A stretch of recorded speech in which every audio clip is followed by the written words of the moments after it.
Hey guys, what's up? Welcome back to my channel.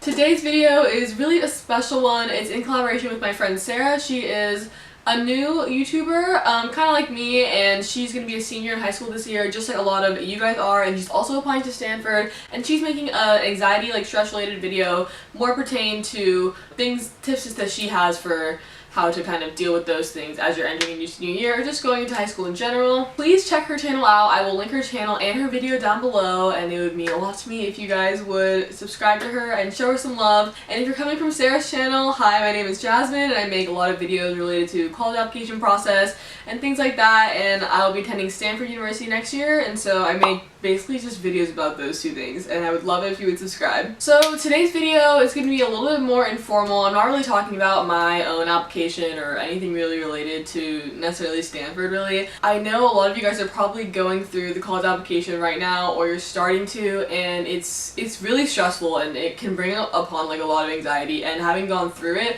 I know that I honestly, I felt stressed out a lot of the times. It's really hard when you're applying to these top schools and everyone around you applying to them, and you're constantly thinking maybe I'm not good enough, and you're constantly just trying to perfect your applications, stressed out, wanting to get in so bad. Honestly, if you think about it, you've done all the work already. Your college applications is just recording what you've been doing for the past however many years. So just be confident in what you've done and what you've accomplished. Another thing is, you'll be able to thrive wherever you go. I know that a lot of people say don't have a dream school, don't get your hopes up, but I know that's really hard. I think most people do have a dream school that they really want to go to, but it's not bad to have a dream school and to have a really high goal, but the point is that if you don't get into that one dream school, that does not mean that you're not going to be able to thrive. I know that's kind of hard coming from me, because I got into a place that I really wanted to go really bad, but honestly, if I didn't get into Stanford, I would be able to thrive just as much at wherever else I did end up. Everything is meant to be. If you're ending up somewhere that you actually really love and you're passionate about the program, you're gonna be the same student wherever you go. I know I'm a hard worker, I'm smart enough to handle classes, I'm a go-getter for jobs and internships, and that's just the kind of person I am. That doesn't have to do necessarily with where I go to school. Basically what I'm trying to say is, if you don't get into your dream school, that doesn't mean that you're not good enough to go there. Think about it in terms of Stanford, right? They only accept 2,000 applicants out of 47-ish thousand, right? But that doesn't mean that 45,000 are not qualified to go there. I think that's hard for people to understand, I'm sure there's a ton of amazing students, awesome people who are in the 45,000 that aren't picked to be part of the 2,000. These top schools are trying to build a class, and if you don't get into the class, that doesn't mean that you're not as good or don't have as much potential as those people who did get in. It just means that they were the right fit for that class, and I think that's what a lot of people have to understand. If you get, the people who get rejected from these top schools are super qualified and have a lot of potential and are very smart and have done a lot of stuff. There's not enough spots to let in everybody who is definitely deserving to go there. Don't beat yourself up if you don't get into that one place that you think is the only place that you'll be able to thrive, because that is not true at all. I'm sure a lot of you guys are really great students and you'll be able to thrive wherever you go. So just keep an open mind about the process. Yes, you can have a really high goal in mind, but look at other schools, apply to a lot of different places, and don't just have your heart set on one place and just have your whole world crushed if that's not where you're able to go, because getting into that one place does not define who you are and won't determine your success. Another thing that I think helps with kind of reducing stress and anxiety through this whole process is to kind of have a plan, or to not procrastinate and to do things in advance, especially for rec letters and things that require other people's work and time. I asked for rec letters right at the beginning of my senior year. I was already on top of that. I had an idea in mind of how many essays I had to complete. I had deadlines. I had at least a calendar of all my deadlines written out. So even if you're not I definitely did not work on my applications 24/7, and I do not think we need to do that, but I had a calendar of when my deadlines were, what I needed to get done by when, and I kind of did things in chronological order, and that made it a lot easier for me. If I had 2 schools that were due at the beginning of November, I would only focus on those schools, because I knew I had a couple months after that to focus on the next one. So I allotted enough time to focus on each one.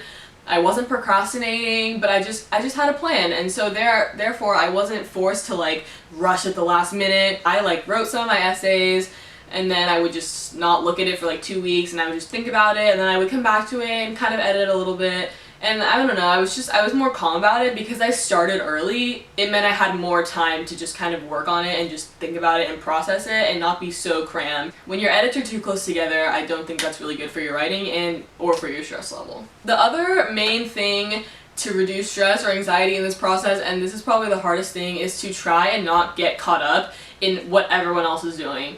You know, like, so-and-so has 2 points higher on the ACT than me, so-and-so, like, has 100 points higher than me on the SAT, they're applying to Harvard, they're applying to Princeton, blah, blah, like, where everyone's going. It's just, it's a lot, and it's really stressful, and I know that I'm gonna sit here and tell you not to get caught up in it, but it's really hard not to. You're gonna be constantly surrounded by conversations about college all the time, like people talking about their scores, their extracurriculars, and all this stuff. And when you're amongst all of that, you just need to try and not compare yourself, because the colleges aren't even going to be comparing you on that level so specifically. It's about who you are as a whole and who you are as a person.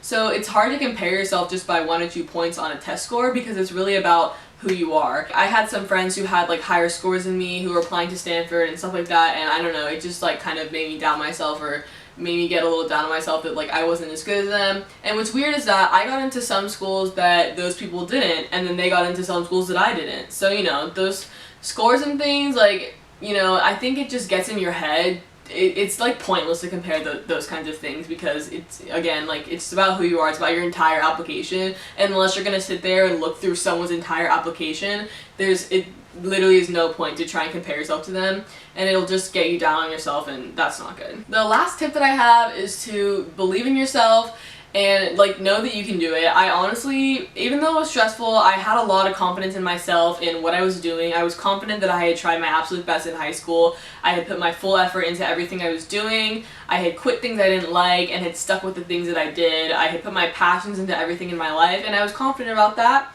And when I was writing my essays, you know, I wouldn't look at it every day. I would just kind of think about it, but then my final product, I was really confident about it. I don't know, I just tried to stay positive and kept lifting myself up, because at the end of the day, if you're just passionate and you're like happy about what you're doing in your life, and you just like are happy talking about the things that you're passionate about, that's going to show in your essays in the end, right? You don't want to like sound so stressful in your essays, or like you're like trying to say the right things to impress the admissions officers, and like I think those essays, they sound very forced and just like bragging and very stressful. So honestly, if you're calm and like just believing in yourself and having confidence, like I think that'll actually just make your application even stronger. You know, it's really hard to get caught up in what are the admissions officers going to think of me, like I don't know if I'm good enough and all this stuff, but there's nothing you can do about that. You just have to have confidence in yourself and to just be relaxed and just give it your best effort, and know that your best effort, it's enough. If it's not enough, I don't like that word, but like if it's not enough to get into your dream school, that doesn't really make sense, right? It's not like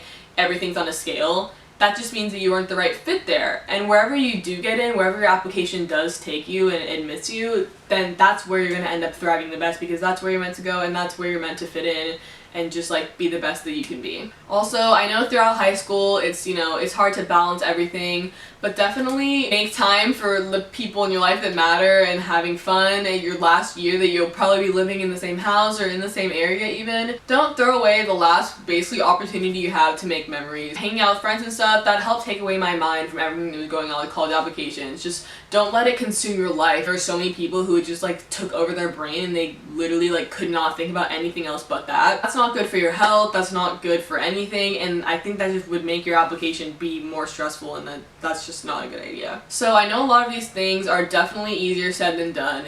I can sit here and say, you know, be confident, not be stressed about it, but you know, it happens. Wherever you go, you will thrive, and you are like, you know, you are good enough to succeed in life. That's basically the point of it. Whatever name you have of what university you went to, like that's awesome, but at the end of the day, it's about you and your passions and your work ethic, and that's why you're going to succeed in college. Thank you guys so much for watching me and supporting me, and if you want me to read some of your essays and give you maybe some like just like preliminary notes and things like that, I've had a lot of people DM me their essays. It'll kind of get harder once I go to Stanford, but this whole month I'm definitely open to edit whatever you guys need, so just DM me on Instagram, that'll be linked below, and follow me on Instagram if you want to keep up with my life and things like that. Thank you guys again for coming, and I'll see you guys next time. Bye.